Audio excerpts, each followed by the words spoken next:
Welcome to the Sui Generis Show, your unique perspective on everything related to your civil rights and the criminal injustice system.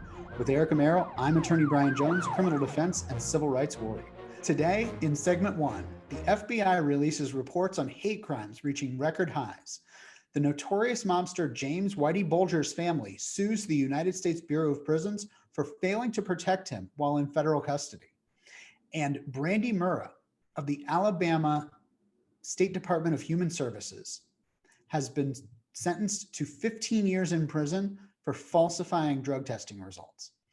In segment 2, as promised, we'll be talking about the Fifth Amendment to the United States Constitution's Double Jeopardy clause.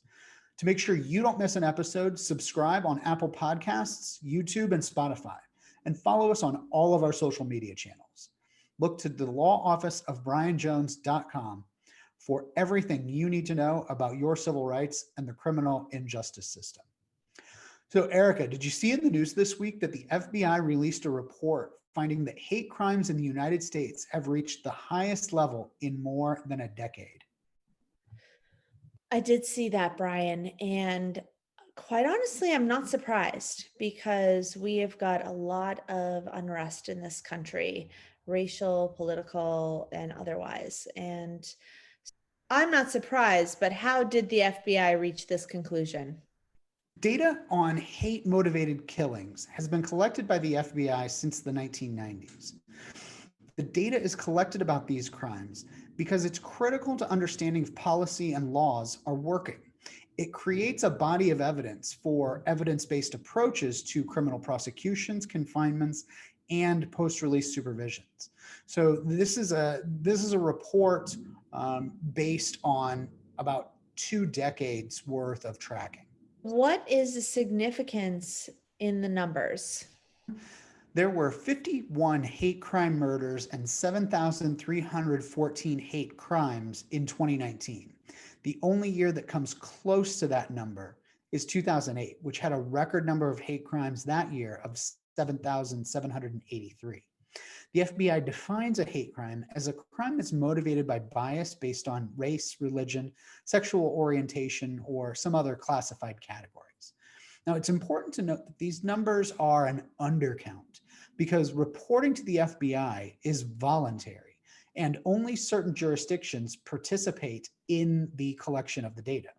Only about 2,200 agencies out of 15,000 participating across the country reported data in this survey. An investigation in 2016 revealed that more than 2,700 city police and county sheriff's departments had never submitted a single hate crime report for the FBI's annual crime tally during the previous 6 years. This is, yet again, an area where Ohio is surprisingly progressive in the criminal justice system. Ohio is 3rd in the country for reported hate crimes, which, as we see, many jurisdictions don't even report. That is quite startling to hear the numbers that were reported and to realize that it is so underreported that the real numbers would just knock your socks off. So why is this information about hate crimes so important to criminal defense? Right? It doesn't make sense. Why would a criminal defense attorney care that there's more crime reported? Well, the reason is because hate crime charge enhancements have very serious repercussions for the accused. For example, in Ohio, ethnic intimidation is an enhancement to any crime. Misdemeanors are covered by 292712, the ethnic intimidation statute, which enhances any misdemeanor charge to 1 degree higher. And especially that is most frequently applied to crimes like aggravated menacing, which is making a death threat against somebody, menacing, which is making an otherwise threat of causing somebody physical harm, criminal damaging, which is most people think of as vandalism, criminal mischief, and telecommunications harassment. Now, felonies are covered by 292912, which is the sentencing statute here in Ohio. The seriousness and recidivism factors, the main way that judges determine what an appropriate sentence is under Ohio law, have specific findings aimed at prejudice based on race, ethnicity, gender, sexual orientation, or religion. And that fact can be held against a defendant at sentencing and can be used as a specific finding, not only to support a lengthier prison term, but transfer somebody from a sentence of probation to a sentence of prison based on that factor in and of itself. Now, it's important for anybody accused of a hate crime to ensure that they have representation that's willing to hold up a mirror and demonstrate to them why their bias and prejudice is problematic. And an attorney in a law firm such as ours that will take a holistic approach to mitigating the consequences and or establishing the innocence of the accused person.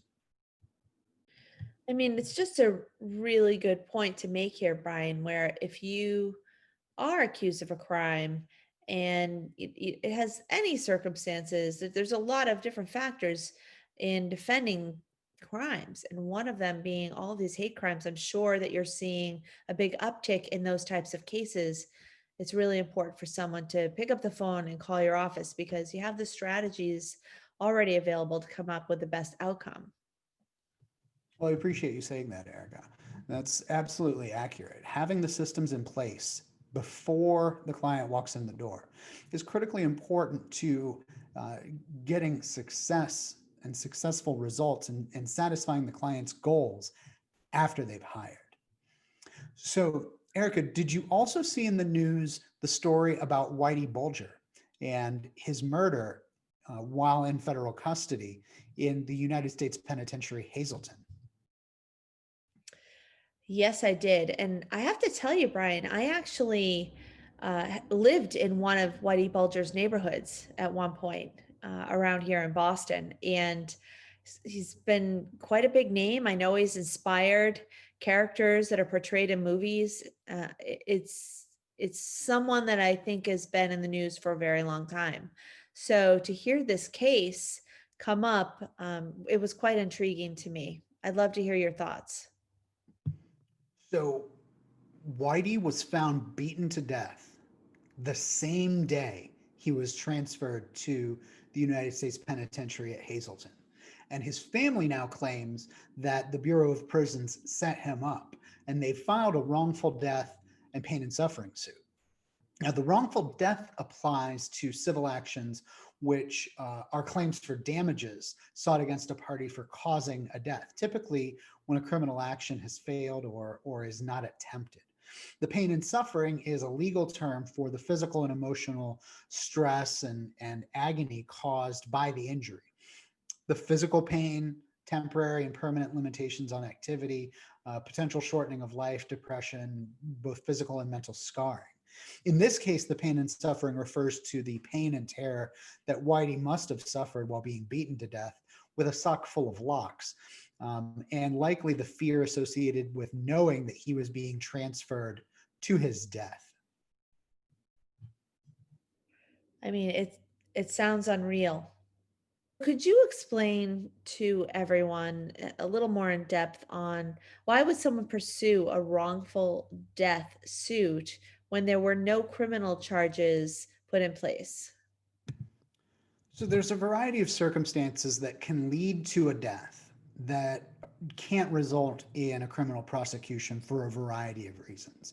For example, privileges such as self-defense or defense of others, law enforcement's quote unquote justified use of force, or an uncharged accident or unknown assailants. Agencies like the Bureau of Prisons and the Ohio Department of Rehabilitation and Corrections can be held responsible for these deaths when they occur in their custody and they failed to meet the minimum standard of care that's necessary and appropriate to provide the inmates in their institutions. They can't just let the inmates murder each other. They have an affirmative obligation to make sure that people who are incarcerated are safely incarcerated.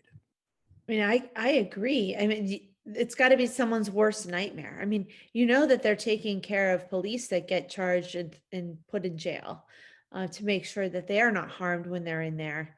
You would think that someone with such a reputation, such a high profile case would be taken care of and made sure that, something like this would not happen. You would really think so, Erica, and it never fails to amaze me when the law and order flag waving Blue Lives Matter crowd refuses to impose and support law and order.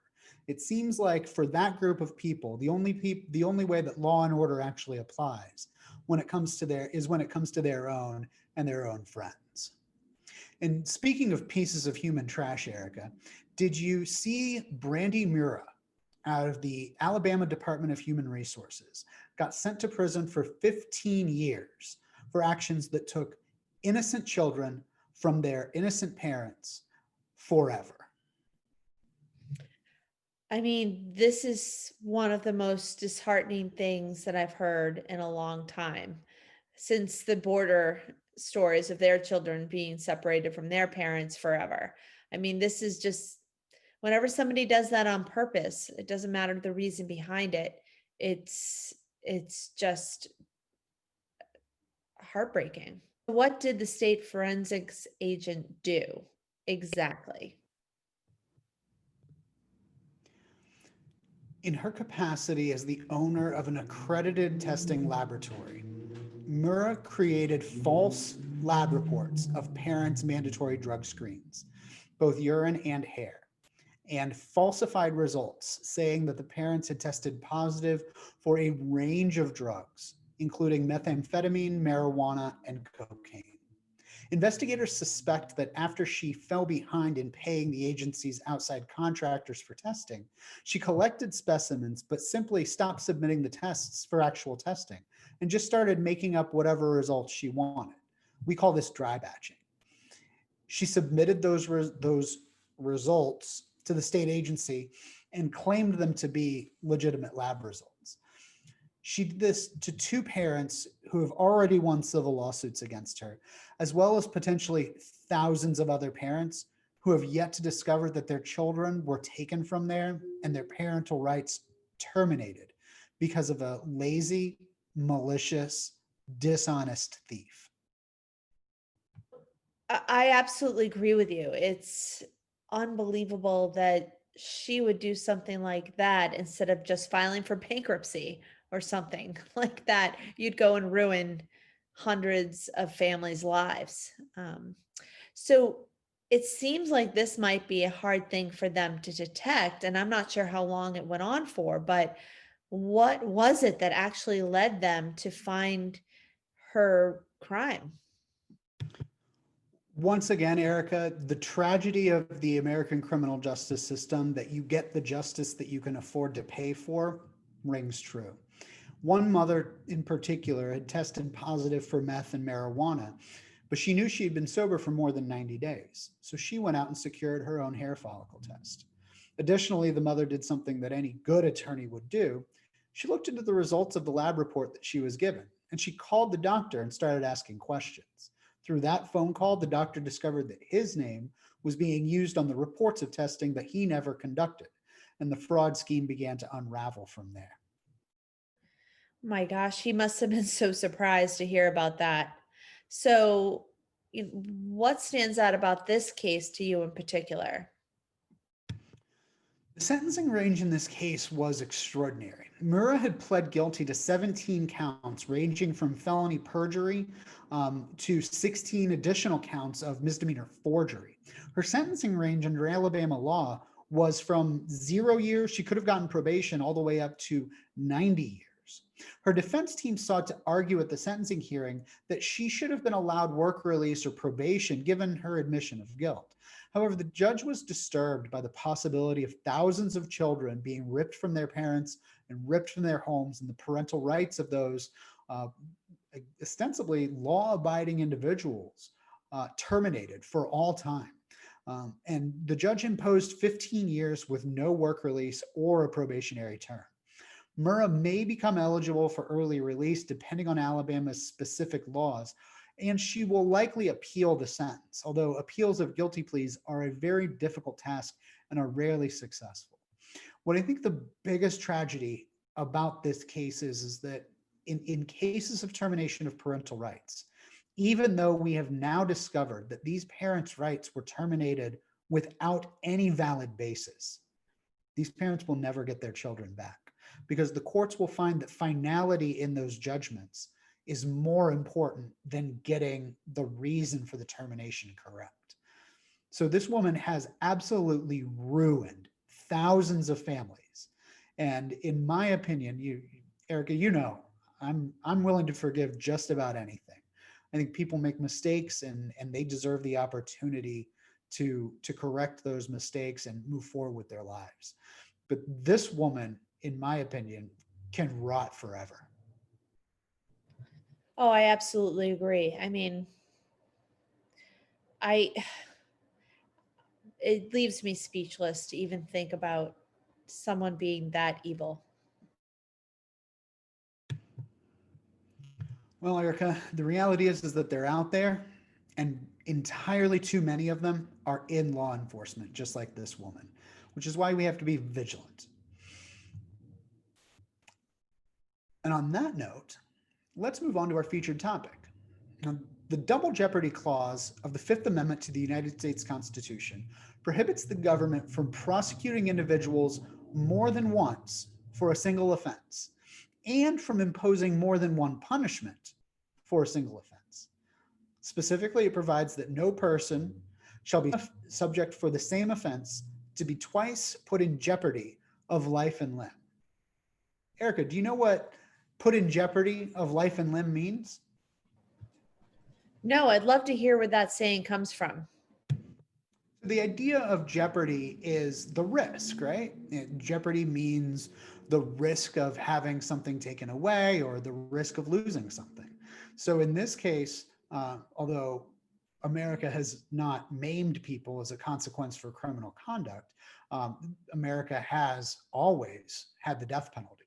So life and limb means the potential to lose your freedom or your life. Oh, it's good to know. Now, if I'm ever playing the real Jeopardy and they ask that question, I'll know. So, where does the protection from double jeopardy come from? The concept of double jeopardy is one of the oldest in Western civilization. Back in 355 BC, the Athenian statesman Demosthenes said that the law forbids the same man to be tried twice on the same issue. And the Romans codified this in the Digest of Justinian in 533 AD.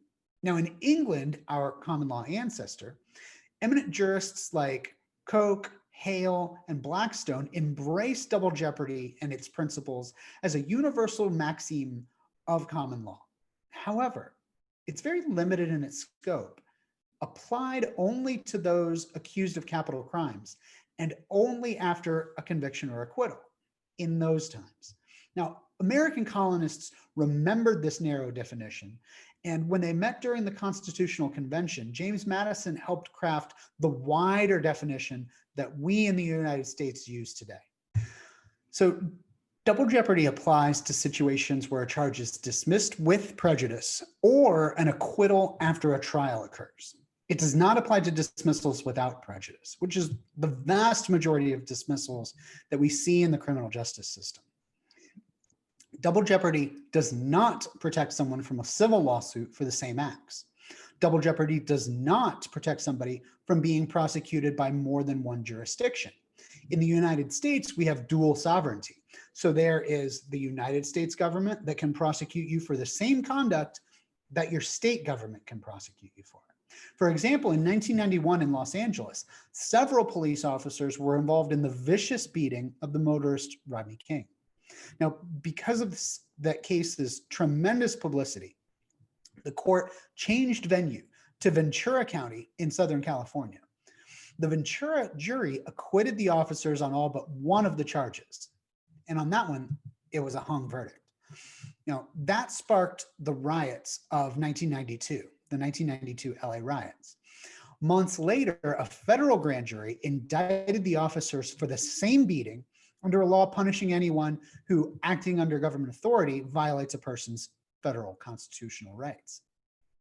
A federal jury ultimately convicted two of the four officers under federal law, and the prosecutors invoked that law, that rule, in many excessive use forces excessive force use cases, and have continued to use that. Another example is the case of Michael Vick, a former NFL quarterback. Now, federal authorities had charged him for running an interstate dogfighting business because it involved dog executions, gambling, and a variety of other illegalities. The federal court sentenced him to 23 months in prison. The state of Virginia separately prosecuted Vick for the dogfighting ring. And after his federal conviction was concluded, he remained in custody and pled guilty to a state charge. Now, the state charge sentence was essentially folded into, or the phrase is run concurrent with his federal sentence. But he was still prosecuted and convicted. Brian, I just hated that whole Michael Vick thing. But I don't want anyone to be treated wrongly in the criminal justice system. But gosh, that was a hard one to take. So how can double jeopardy argument be used to benefit the accused? And I'm sure that a skilled criminal defense attorney like yourself has got some pretty interesting strategies. What we frequently do is we secure global resolutions to charges that involve potentially state and federal allegations. Likewise, when an offender has a series of offenses across various jurisdictions, we again try to reach a global resolution to take care of all of those, so we don't end up with a variety of consecutive sentences back to back to back to back to back. Recognizing the double jeopardy issue is often very difficult, and it requires a thorough investigation, and it requires a very open and honest relationship between the attorney and the accused. Now, a trial lawyer will make sure to litigate this defense in particular through motions and even trial practice by ensuring that the particular conduct being litigated in the trial is the conduct that can potentially preclude future charges, regardless of the jurisdiction. Well, I mean, honestly, I learned a lot about double jeopardy from the movie Double Jeopardy. I don't know if you saw that one, but that was one of the Judd sisters. I think Naomi was in that, and not Naomi. No, Ashley. Ashley, right? Yeah, and so that was pretty interesting. She had a sleazeball husband who faked his death, and she got charged with it. And when she got out, she was able to actually kill him. So, I mean, just goes to show. It does. And, like many movie situations, double jeopardy wouldn't apply to her on a variety of levels, not the least of which is federal authorities very well may have been able to prosecute her. If I recall correctly, they traveled interstate during the course of that movie. So she might have been subject to a federal prosecution. I believe she also ultimately killed him with a gun.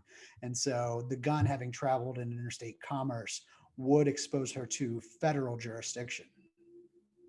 See, they should have hired you as a consultant on that movie, because you could have told them the ins and outs on how they could have made it even more realistic.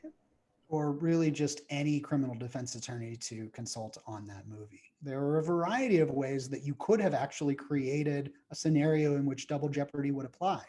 And educating the public properly could have made for a very interesting story. Regardless, it is what it is. Erica, I really thank you for joining me today. And I want to thank all of our listeners for coming in and listening to our podcast today. To make sure that you stay informed about all of the police and government misconduct and how those officials are being held accountable for their misconduct, the Fifth Amendment and all of its various clauses, and all of your constitutional and civil rights, check out the law office of brianjones.com, or find us on Facebook, facebook.com/Central Ohio Criminal Defense. You can find us on TikTok, Instagram, and Twitter @TLOBJ. We'll be back next week with a Sui Generis perspective on the next big thing in the news about civil rights and the criminal injustice system, as well as an in-depth discussion of evidence-based practices and their importance to the criminal injustice system. Erica, my grandfather always told me, don't do anything I wouldn't do. And to that, with all of my friends, I add, if you do and you get caught, call me. I'll defend your rights as I'd want mine defended.